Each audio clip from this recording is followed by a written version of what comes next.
गङ्गणपतये नमः।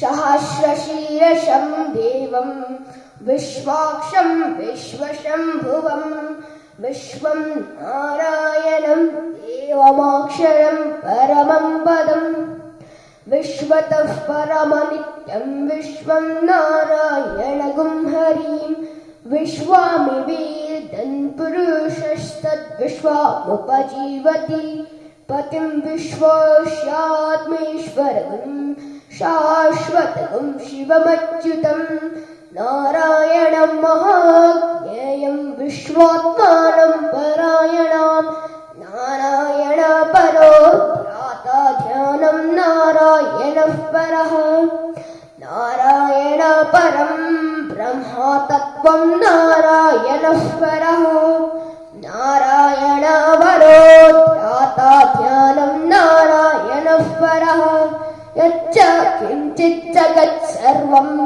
दृश्यते श्रूयतेऽपि वा ॐ शान्ति शान्ति।